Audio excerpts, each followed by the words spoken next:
chegando aqui para a gente falar mais sobre o nosso cenário. Muito bom dia, Duma, seja bem-vindo. Bom dia, Paula. Bom dia, Felipe. Novamente, um enorme prazer estar com vocês. Prazer é nosso. Dumas, queria entender um pouco da sua visão, né? A gente estava discutindo aqui bastante, falamos já muito sobre a questão da aprovação da reforma tributária, mas queria entender, de fato, né, na sua visão como especialista, quais são os impactos, né, que a gente pode falar dessa aprovação na produtividade da indústria. Tem ali vários, né, estudos que mostram que essa reforma, de certa forma, já vai trazer, até na fase de transição, algum tipo de aumento. Tem alguns estudos que falam até de 4% nessa fase de transição em relação ao PIB, mas queria entender justamente a sua visão sobre a produtividade da indústria.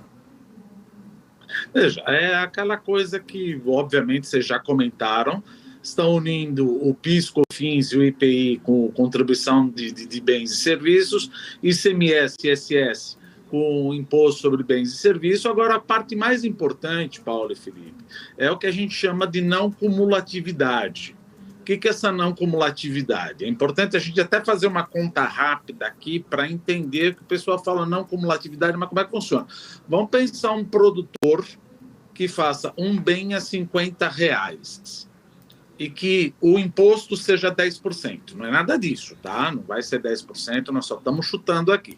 Então, esse produtor, ele vai vender o bem dele a R$55 para um intermediário.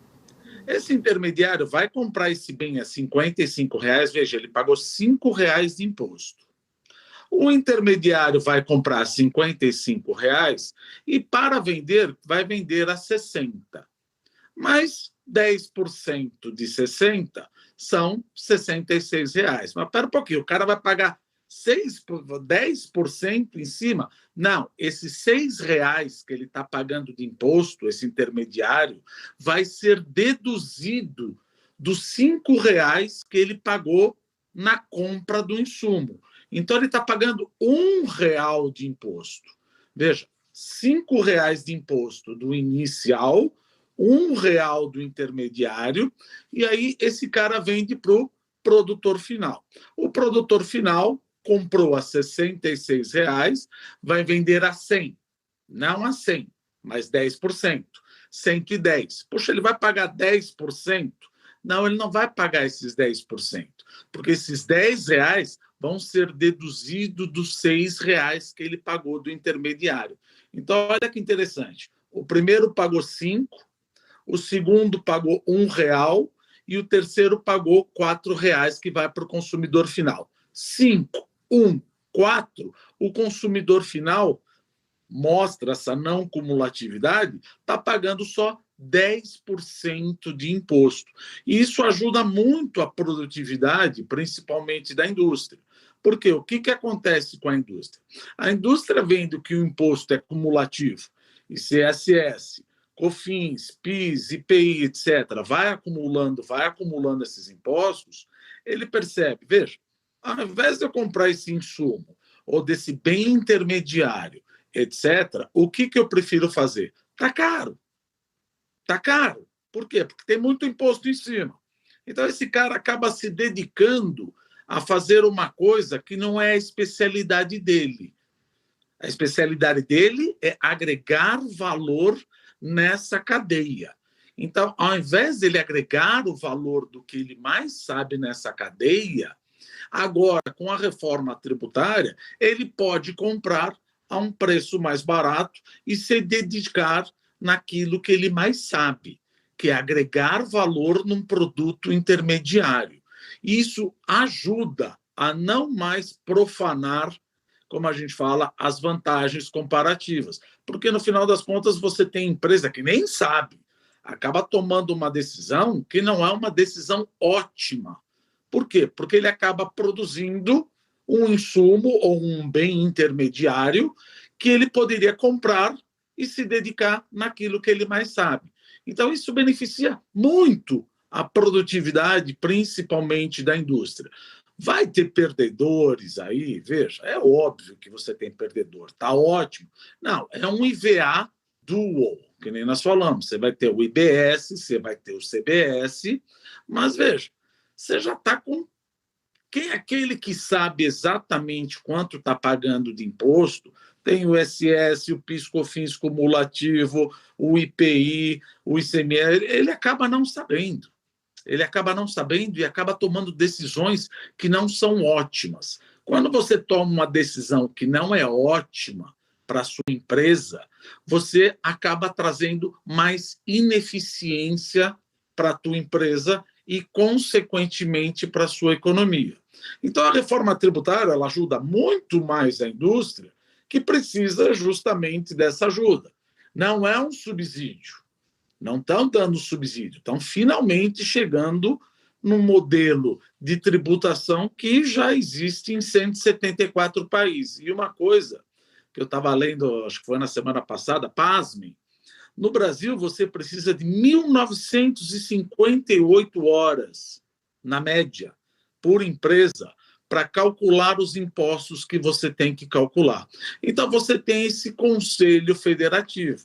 O Conselho Federativo vai dizer, olha, o quanto nós vamos retornar esse dinheiro para você e, no final das contas, o IVA é como o próprio nome diz, Imposto sobre o Valor Agregado. Eu vou tributar você apenas naquilo que você agregou. Não vou ficar tributando. Isso ajuda a economia, ajuda o setor da indústria. Claro, você tem as suas exceções. O governo aprovou aqui as exceções, que vai ter uma cota reduzida, deixa eu até ler, para transporte público coletivo, medicamentos, equipamentos médicos, serviços de educação, produtos agropecuários e pesqueiros, insumos agropecuários e atividades artísticas. Então, são pontos que de certa maneira, tentando ajudar todos os setores. E para a classe menos abastada, você tem o que agora eles colocaram, que muitos países já têm, que é o chamado cashback. Ou seja, parte do imposto que a classe menos favorecida, a classe de baixa renda, ela pode receber de volta parte desse imposto que ela recebeu. Vamos fazer tudo de uma vez, como você bem colocou? Não. Vai ter que ser transitório, porque o sistema que a gente tinha era um absurdo. Você não sabe quanto você está pagando, está tomando decisões equivocadas. Então, vamos começar em 2026 até 2033 e finalmente ter o que vários países têm e que aumenta a produtividade da economia. Serviços vão sofrer um pouco, sim. Mas acontece que aí também tem aquela coisa. Overall, a economia tende a crescer. E serviço, quem mais compra são as famílias de alta renda. Então, eventualmente, elas podem suportar um aumento do imposto, que elas vão economizar com menor imposto pelo bem industrial. Então, na economia, ou seja, o poupador, o comprador, o consumidor final, ele perde no serviço, que é a classe mais abastada, mas ele ganha na indústria, que, por sua vez, beneficia os mais pobres. Então, veja, ajuda todo mundo? Não, não ajuda todo mundo. Mas é um bruta de um salto à frente em relação à produtividade da indústria. Então, lógico, o diabo está nos detalhes. O setor de serviços vai ter que negociar como é que vai ser a alíquota, como é que vai ser, por exemplo, o fundo regional que vai devolver os recursos ou que vai passar esse período de transição dos benefícios fiscais, da guerra fiscal. Mas é aquela coisa, nós já estamos há 40 anos discutindo isso.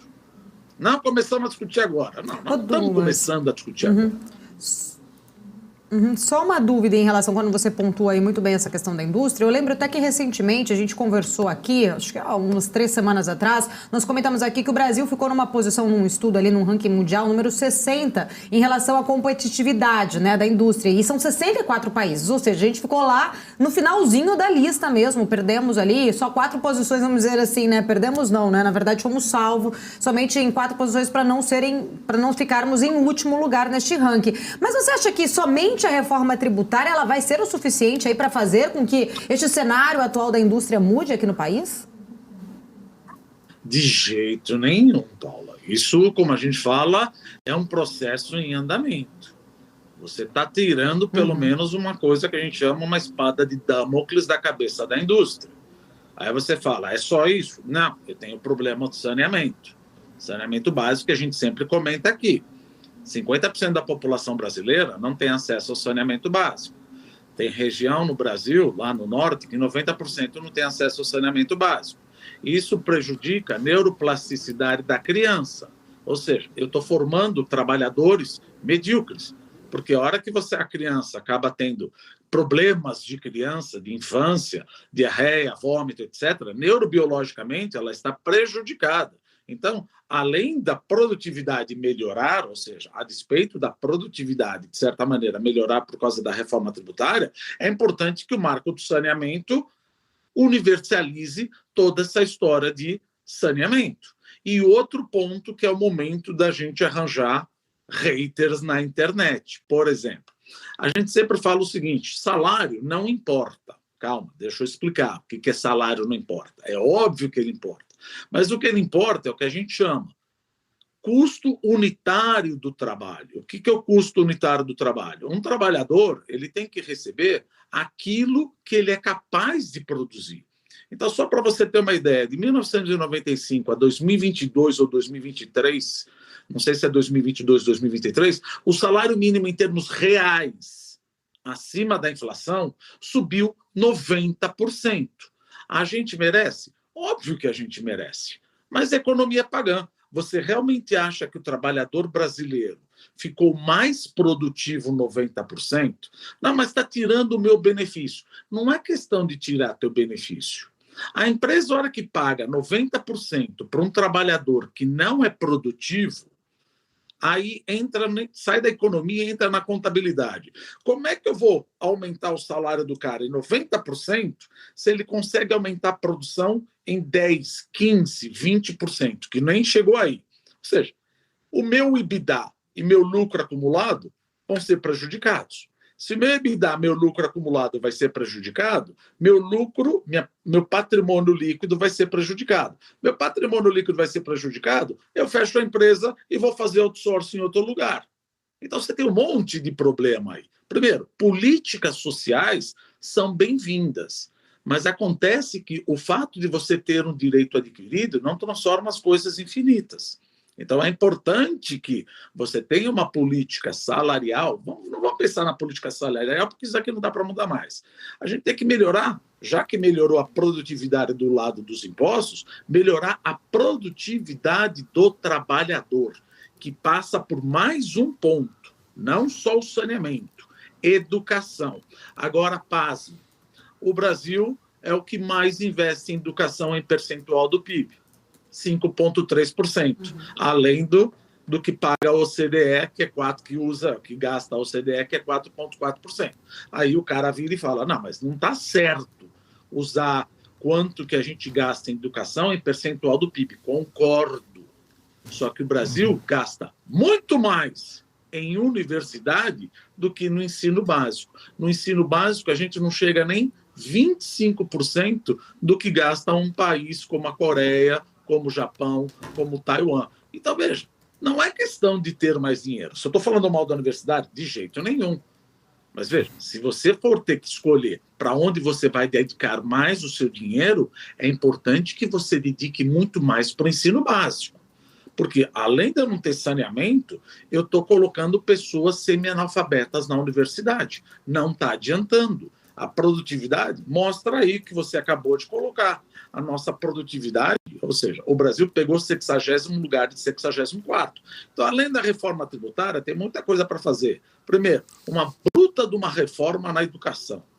É questão de mais dinheiro? Não. É tirar de um lado e dedicar mais à educação básica.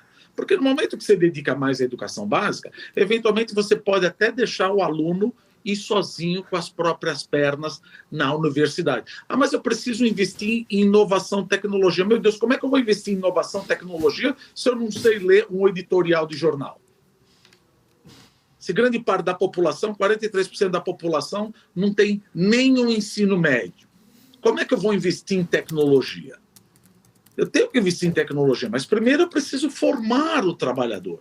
Então, falando aqui, é um longo processo para a reindustrialização, que passa ao largo essa história de dar carros populares e dar mais BNDES, não é isso.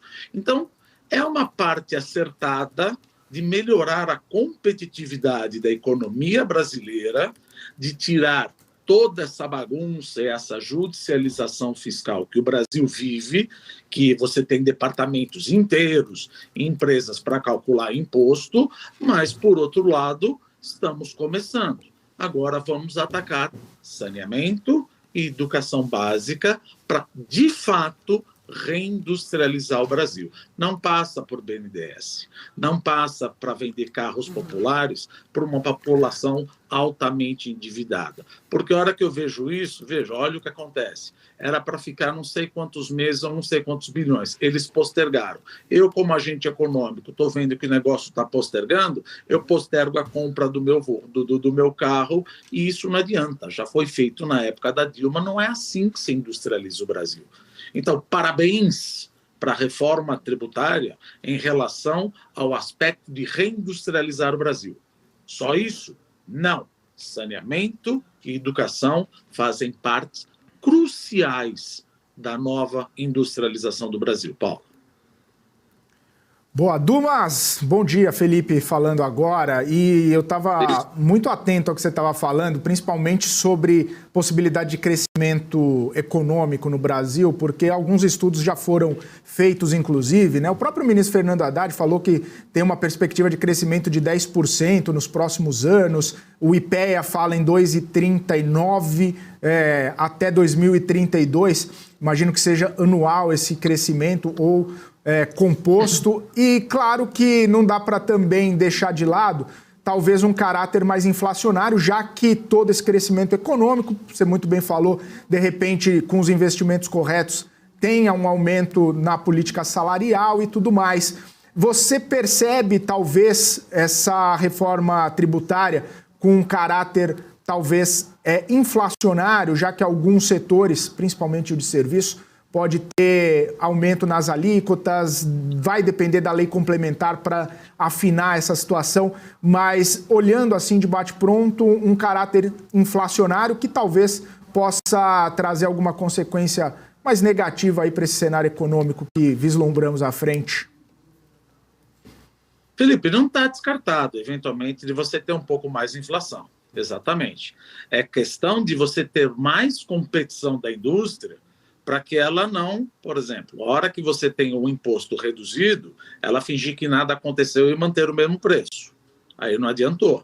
Então, é por isso também, ótima pergunta, que já que você está fazendo a reforma tributária, já que o preço de bens industriais provavelmente deve cair ou poderia cair, que a gente abra cada vez mais as fronteiras para vir bens importados para competir com o nosso doméstico. Porque se você não deixar competição, o que acontece? Todo esse benefício tributário que eu tenho, eu não vou passar para frente. Qualquer empresário vai falar, eu estou com benefício tributário. Ao invés de ter toda aquela acumulatividade, eu estou com esse benefício. Se eu não tenho competição de importados ou competição de bens domésticos aqui, eu vou tentar passar isso para frente. Você passa isso para frente, a reforma tributária não vai trazer aquelas benesses de reduzir o preço da indústria. Então, mete competição na cabeça dos caras, para eles abaixarem o preço e passar esse benefício fiscal para a população.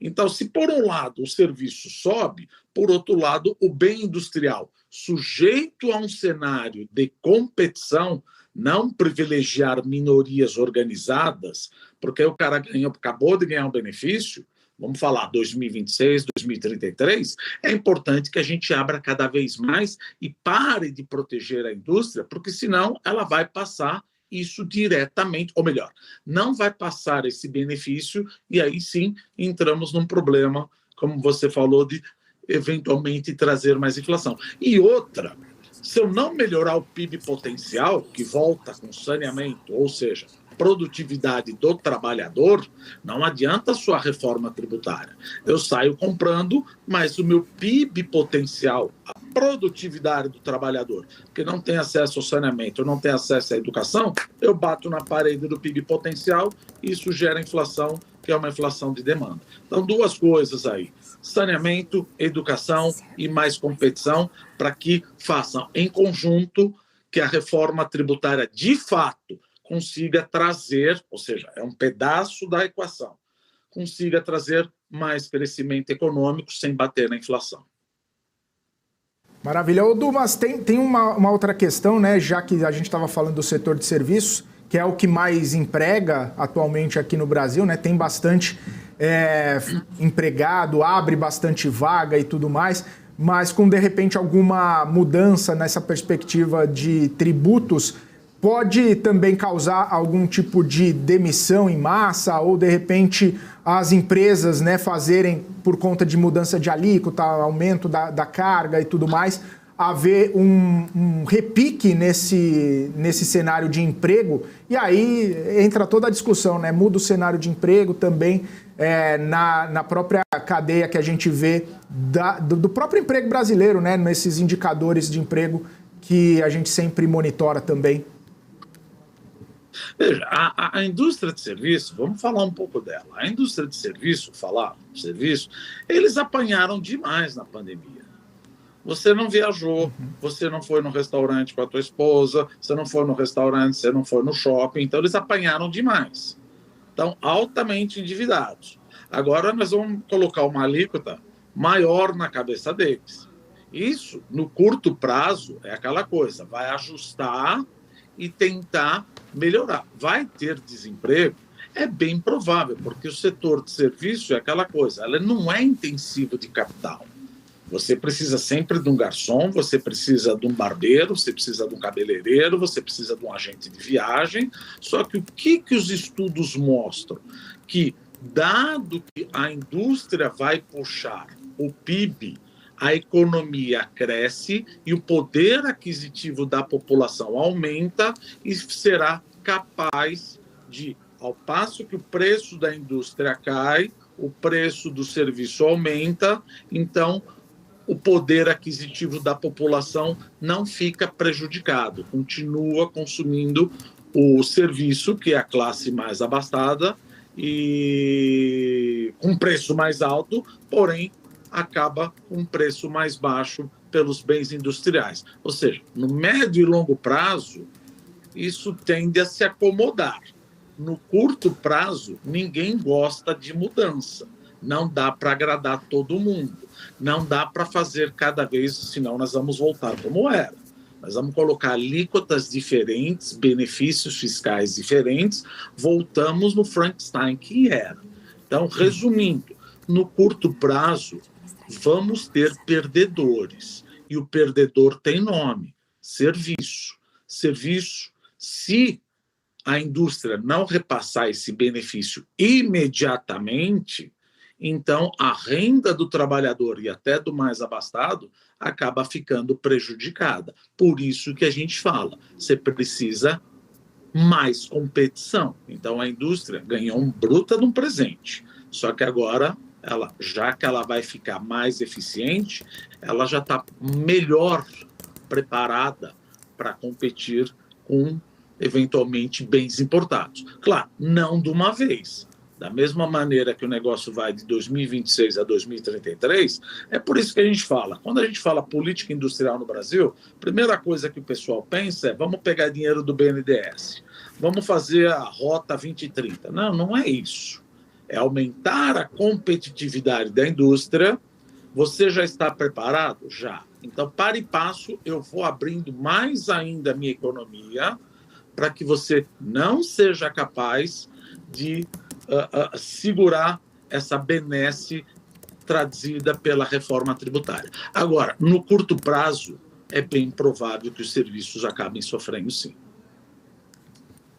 Dumas, queria entender com você, né? Queria aproveitar essa reforma tributária aí, que estava há tantos anos, né, parada, sendo discutida, chegou a ter ali, né, um grande empenho, acho que na última gestão também, com alguns textos sendo mais discutidos, porém, a gente viu que ela só aconteceu de fato agora. Você acha que esse passo, né, de trazer agora a aprovação dessa reforma tributária, isso abriria, de repente, ali uma possibilidade da gente também ver, né, uma reforma administrativa sendo de volta discutida aqui no país?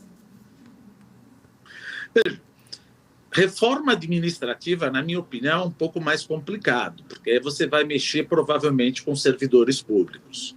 E aí o servidor público, existe um lobby muito forte no Congresso. Porque a reforma administrativa, a gente pode entender o seguinte: olha, eu vou demitir quem não estiver performando corretamente. Não, mas eu entrei, fiz o concurso público. Tudo bem, você fez o concurso público, mas você não está performando. A gente vê como é que é o serviço público. E a reforma administrativa passa justamente dessa maneira. Olha, é meritocracia. Você fez o teu concurso. Sim, assim como no setor privado, muita gente tem faculdade, muita gente estudou. Eu sou avaliado de acordo com o meu colega de trabalho. Se ele trabalha melhor que eu, chega meu chefe e fala: olha, aquele cara lá está trabalhando melhor que você e você ganha mais. Então, numa curva forçada, se você bobear, você perde o emprego. Isso é melhor. Voltamos naquela história, por exemplo, de Schumpeter. Destruição criativa. Empregos acabam morrendo.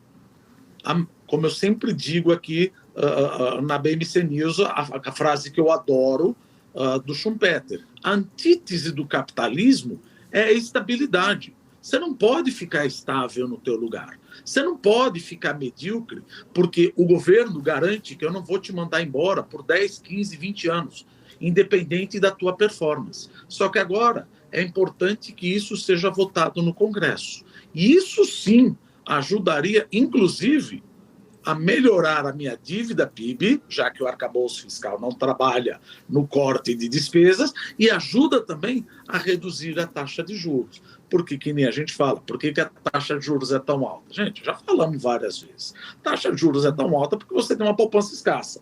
Poupança escassa, o governo quer o meu dinheiro. O governo quer o meu dinheiro, ele me paga 13,75 ou eu ganho 10% para fazer uma hidrelétrica na Amazônia. O que eu falo? Cara, vou comprar um título público. Com a reforma administrativa, eu consigo cortar despesas. Mas interesses enraizados é um vespeiro pesadíssimo. Você tem lobbies muito bem preparados para defender esses interesses. E dificilmente a gente viu, por exemplo, na reforma da Previdência como a coisa foi. E outra, o governo atual não me parece tão propenso a tirar direitos adquiridos de novo. Ah, mas é um direito adquirido. Eu concordo, mas direito adquirido não transforma as coisas infinitas. Não me parece que o governo vá ter esse empenho de mexer nesse vespeiro que é justamente a base eleitoral dele.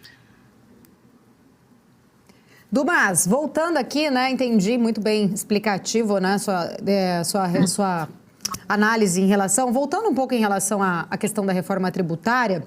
Eu queria entender, porque assim, a gente ainda tem uma segunda etapa para ser discutida, que seria, né, acho que essa também é muito sensível e polêmica, que é a tributação em relação à renda. Qual que é a sua expectativa? Você acha que isso também pode acontecer? O governo já tinha falado que vai taxar iates, heranças, jatinhos, enfim, né? Como que você espera, né, que isso possa ser desenhado aí, os próximos passos para se aprovar ou não essa discussão que deve vir aí adiante agora? Esse tipo de discussão levanta arquibancada, principalmente num país como o Brasil. Vamos tributar o milionário. Por quê? Porque o Brasil é aquela coisa. Quando você compra um carro, sabe, isso são heranças culturais. Quando você compra um carro novo e fala para o teu colega, você já pede desculpa para ele. Fala, não, é um carro novo, mas ele é batido, ele não sei o quê. Ou seja, cada vez que você tem alguma coisa, então existe aquela coisa de falar, olha, vamos penalizar cada vez mais o capitalista, cada vez mais aquele que tem dinheiro. Não acho que isso esteja errado. Mas esse negócio de tributar a herança me lembra muito o Gérard Depardieu, na França. Quando, se eu não me engano, o Leonel Jospin falou eu vou tributar herança e vou tributar fortuna, ele mandou todo o dinheiro para fora. Então, essa coisa não vai adiantar. Não é por aí que a gente vai conseguir aumentar a arrecadação. O cara simplesmente vende tudo e manda o dinheiro para fora em qualquer discussão que isso estiver acontecendo. Eu quero entrar num tema agora, é importante, obviamente, que a gente vinha discutindo bastante antes, claro, da pauta da reforma tributária acabar tomando todos os holofotes. Mas não é da gente deixar de lado a questão da taxa básica de juros, que está ainda em 13,75. Inclusive, muitos setores da sociedade acabam reclamando e pedindo a baixa da taxa de juros. E, claro, a gente tem visto o Banco Central sempre pedindo parcimônia, cautela, cuidado, análise de toda a conjuntura para poder fazer qualquer tipo de movimento. Agora, a gente viu nessa semana, aprovado lá na Comissão de Assuntos Econômicos e no plenário do Senado, o nome de Gabriel Galípolo e também do Ailton Aquino, 2 nomes indicados pelo governo para o Banco Central. E, na próxima reunião eles já vão estar lá. Queria saber a sua visão. Claro que o Banco Central já deixou uma porta bastante aberta ali para a queda de juros em agosto, mas eu queria saber a sua visão sobre talvez essa reunião de agosto, com 2 novos integrantes, com uma visão provavelmente diferente dos integrantes que lá estão. Como que poderia ser essa conversa e, claro, como que você avalia essa primeira medida de corte de juros, Se vem um pouco mais leve, se de repente já vem uma mão um pouco mais pesada do Banco Central, como que você está estimando nessa próxima reunião do Banco Central e, claro, as consequências, Já que a gente tem visto tanta gente pedir a queda de juro, quando ela vier, as consequências ali, as repercussões dessa primeira queda. Veja, taxa de juros, política monetária, como eu sempre falo aqui, não é Big Brother. Não adianta se reunir na Paulista, queimar a cabeça do Campos Neto, etc. Porque eu queria saber, todo mundo que está reclamando, falou, essa taxa de juros está absurda? Sim, ela está alta, ela tem motivo.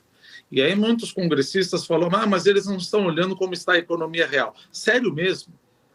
Você acha que no modelo econométrico do Banco Central não tem a variável economia real, desemprego, estresse bancário ou estresse de crédito nessa variável para determinar a taxa de juros? Será que alguém bolsonarista que entrou lá e falou, olha, eu adoro fazer o mal, vou manter a taxa de juros a 13,75? Se o governo não tivesse brigado tanto com o Banco Central, brigar com o Banco Central é uma coisa. Trump brigava com o Banco Central, todo presidente briga com o Banco Central. Mas, por exemplo, convocar, não convidar, convocar o presidente do Banco Central para se explicar no Senado, o que é isso? Você pode convidar. Você me deu uma meta de inflação de 3%. Dá vontade de chegar e falar, olha, então vamos lá, deixa eu mostrar os meus modelos. Quero saber quem pode discutir aqui, academicamente e tecnicamente, quanto que tem que ir a taxa de juros. Tem que baixar. Baseado em quê? As expectativas, até um tempo atrás, não estavam ancoradas. Capítulo 2 de qualquer livro. Existe a curva de Phillips aceleracionista. A expectativa inflacionária influencia na minha inflação hoje. As expectativas inflacionárias, até uns 6 meses, 7 meses atrás, estavam ancoradas. Quando começou a verborragia, que falou, olha, é uma autonomia, esse cidadão, etc. e tal, as expectativas não é nem questão de economia, é questão de você fazer um plano de negócio. Se eu acho que o Banco Central estão atacando a autonomia do Banco Central e provavelmente pode acontecer isso, eu já coloco no meu plano de negócios que a minha inflação não vai ser 3,25, vai ser 5. Então, parabéns ao ministro Haddad, que manteve, o Conselho Monetário Nacional, que manteve a meta em 3%. Não tem problema mudar a meta, mas você não pode mudar a meta na gritaria.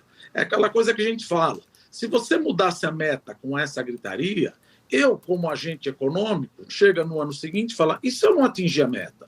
O governo vai obrigar, o Conselho Monetário Nacional vai mudar a meta também? Então, eu incorporo maiores expectativas inflacionárias, porque eu não confio mais na autonomia do Banco Central. Falando do Galípolo, primeiro, tecnicamente, não tem nada para se falar. Está ótimo, foi aprovado.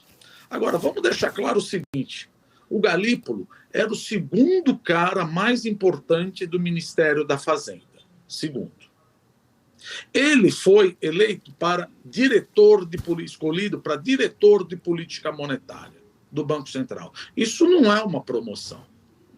Então, por que ele aceitou? Por que o governo colocou ele? O governo está querendo tirar ou minimizar ou ceifar aos poucos, comendo pela borda, a autonomia do Banco Central, colocando aqueles que têm um pensamento mais heterodoxo? Porque, veja, você está colocando justamente aquele que, pelo menos num passado não tão recente, defendia teoria que para mim é errada, para mim é uma seita, do MMT, Teoria Monetária Moderna. Ele defendia isso junto com André Lara Rezende. Colocaram ele. Tudo bem, ele não, é um colegiado, são 9, 8, etc., que vão ter que votar. Então, eu acho que vão colocá-lo no momento onde provavelmente a taxa de juros deve cair 0,25, vão apanhar de qualquer jeito. Se não cair, vai apanhar. Se cair 0,25, o governo vai falar que caiu muito. Se cair 0,50, vai falar, tá vendo? Poderia ter caído 0,25 atrás.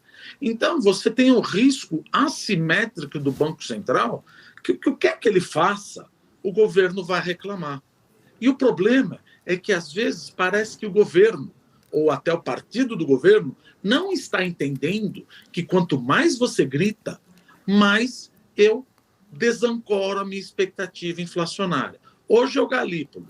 Amanhã você vai colocar outra pessoa que pensa mais ou menos que um pouquinho mais de inflação azeita a economia e joga as favas a teoria da neutralidade da moeda no longo prazo, e esqueço que de 1980 a 1994 a inflação foi de 12 trilhões percentuais. Me admira muito o governo chegar e falar que talvez, já acabou isso daí, mas isso prejudicou a ancoragem das expectativas. Vamos mudar a meta de 3 para 4,5. Gente, nós, graças a Deus, que temos uma condição financeira um pouco melhor, é a classe média, quem ganha de 1 a 2 ou 3 salários mínimos, uma meta de inflação, uma inflação de 3 para 4,5 e 5, esse cara não come mais feijão. Então me admira o governo defender mais inflação, que justamente prejudica aquele que tem o menor poder aquisitivo, que é a base aliada do governo. Você está prejudicando o pior. Dá mais taxa de juros, diminui a taxa de juros. Se a inflação não está ancorada, e outra, Conselho Monetário Nacional, ou seja, descobrindo que barata voa. Conselho Monetário Nacional fala, a meta é 3. Se a meta é 3, eu preciso atingir 3%. Taxa de juros está muito alta. Me mostra teu estudo econométrico. Para de ir na Paulista. Vamos ter uma discussão correta. Mas ele não está vendo o que está acontecendo na economia. Sério mesmo, é que eu falei. Sério mesmo. Você acha que os 8 não são acadêmicos, técnicos? Vamos respeitar o Banco Central. E parar com essa coisa de achar que não, é a mão do Bolsonaro que colocou o Campos Neto. Gente, o Campos Neto, ou melhor, qualquer presidente de Banco Central, ele tem uma liturgia do cargo e ele poderia falar, gente, vocês me deram uma meta de inflação de 3,25. Eu preciso atingir essa meta na inflação. E tem gente do governo, não vamos citar nomes, né, que fala a inflação é de oferta. Custa essas pessoas abrirem o site do IBGE e ver que já não é mais um choque de oferta, é um choque de demanda. Habitação, serviços, saúde subindo entre 7% e 11%, ao passo que transporte caindo 3%. Choque de oferta já passou. Agora estou com choque de demanda. Felizmente, estamos trazendo para a meta requerida, uma meta contínua. Mas o pessoal acaba não abrindo nenhum site do IBGE para ver, falar, quais são os preços que estão subindo? A habitação tem alguma coisa a ver com a guerra da Ucrânia?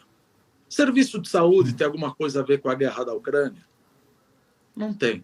O que tinha a ver com a guerra da Ucrânia, muito mais, era o preço da gasolina, do fertilizante, do gás natural. Felizmente, o barril do petróleo, quer dizer, felizmente, depende de que lado da equação você está. Saiu de 100, 110 dólares, foi para 75, 80, isso teve uma deflação em transportes. Então, como é que você fala que é um choque de oferta?